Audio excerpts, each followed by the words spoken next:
Hi friends, welcome back to my channel. So today is the beginning of a manga reading vlog. I am doing a collab with Temecka over at Temecka's library. I will leave her channel down below if you haven't checked her out already. But if you didn't know, we do horror buddy reads, and we decided to do a manga horror buddy read together with manga available on KU, on Kindle Unlimited. If you don't know what Kindle Unlimited is, it's basically a subscription service that you pay a monthly fee for, and then you have a backlist of titles available to you. So we decided to pick some manga and check it out and read them in a vlog. So let's talk about the manga that I will be reading for the video. So the first thing that I will be reading is Ajin. I will also be reading Parasyte.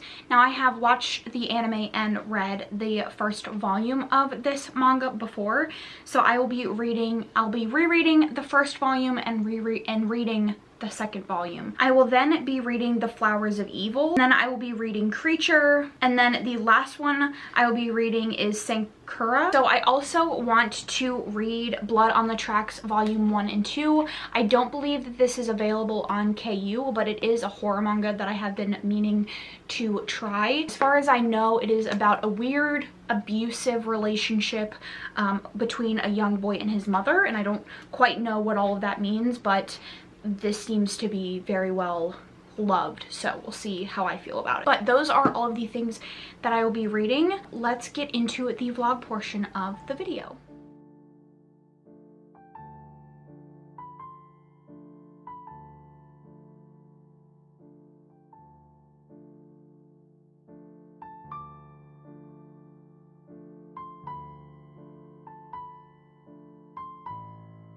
Okay, so I just finished volume 1 of Ajin, a boy who is in high school. In this first volume, he finds out that he is a demi-human because he gets hit by a semi and he gets up and lives.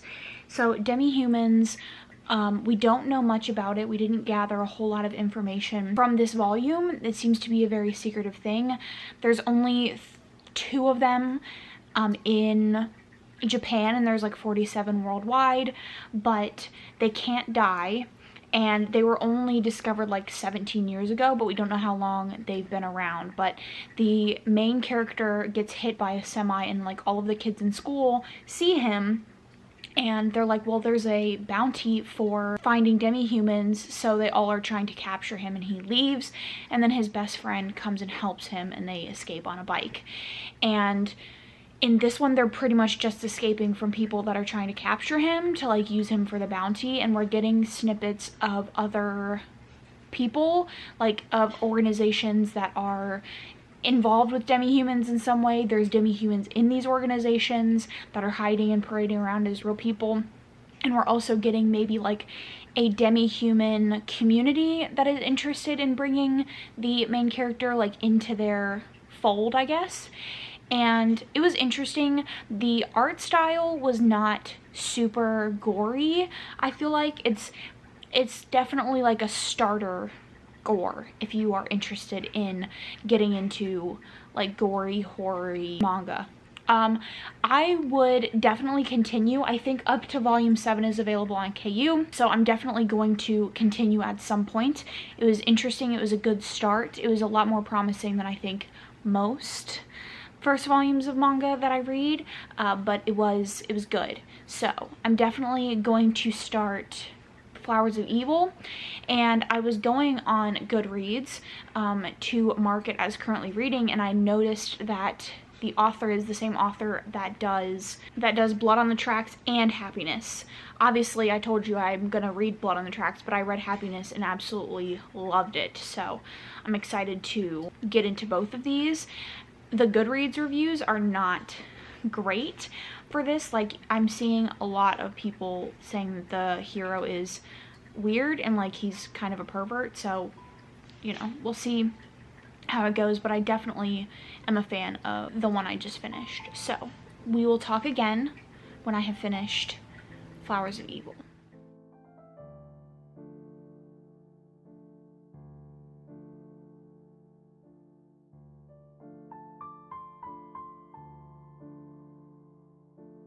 I finished Flowers of Evil, and I don't know what the fuck it was about. It starts out with a kid who is in middle school. He has a crush on this girl. Has to go back to the classroom after class because he left his book. He's like a huge bookworm.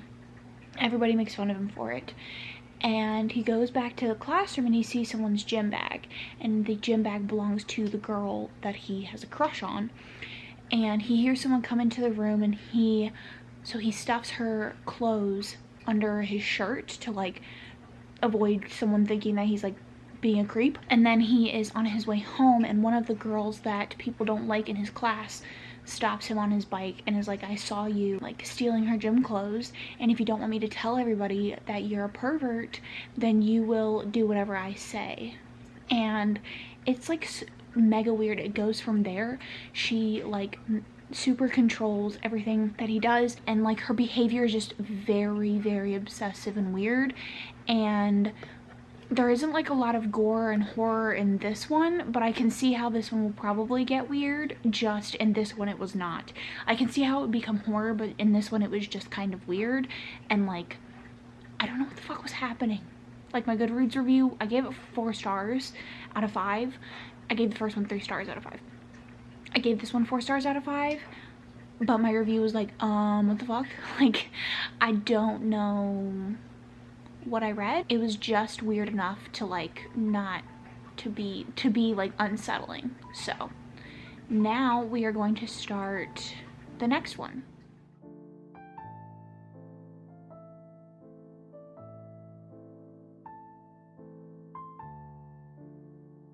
Okay, so I just finished the zombie one, and I gave it 3 stars. So basically this kid is obsessed with zombies, and he decides to bring his cat back from the dead, and he's like at this abandoned hospital, and this girl goes there to like yell into a well because she's upset, and she decides to help him become like his test subject. And she has like a lot of shit going on with her family, and so he brews this potion that is supposed to reanimate the cat, and she drinks it and then ends up trying to kill herself and comes back to life as a zombie. And that's kind of where the first volume wraps up. I didn't love it a whole lot. I think there's a lot going on, and it's just gonna be like a zombie love story if I had to guess. It's not super horror-y. Like, the graphics were okay, and there was like a lot of weird shit going on with the plot that was like thrown in there. A lot of like fetishization of the girl, and just weird like relationship dynamics between cousins and stuff. I didn't really love it.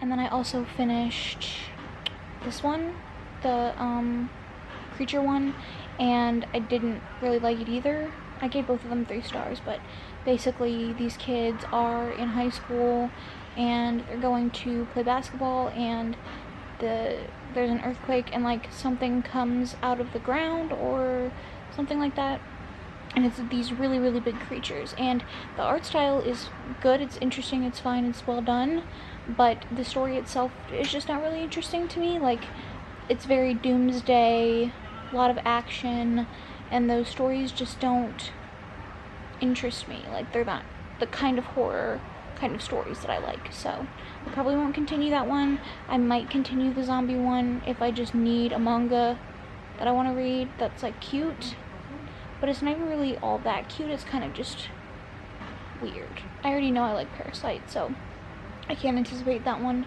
I gave the first one, the first time I read it, I didn't rate it because I don't usually rate volumes, but for the sake of this video I have, so that you have kind of like an understanding of how it was going for me. But like, I should not like it. So then I'll probably read Blood on the Tracks, and that's the one I'm anticipating is going to be very good.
So I finished reading Parasyte Volume 1 and 2. The main character wakes up one day from a nightmare and there is a bug crawling on him. He thinks it's a snake and it goes under his skin and he like uses a cord to stop it, and the snake ends up staying in his hand.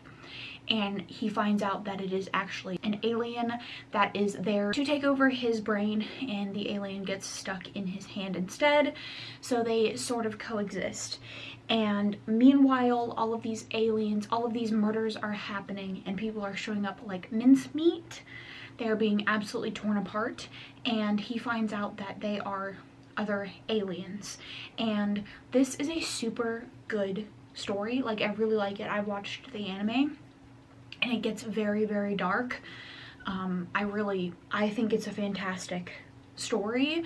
The things that happen in volume 2 just escalate the story so much. Like, I would say that the series definitely starts out very fun, because Migi, the alien in his hand, is kind of funny, and it just slowly goes crazy. I really enjoy it. I'm excited to continue, and yeah.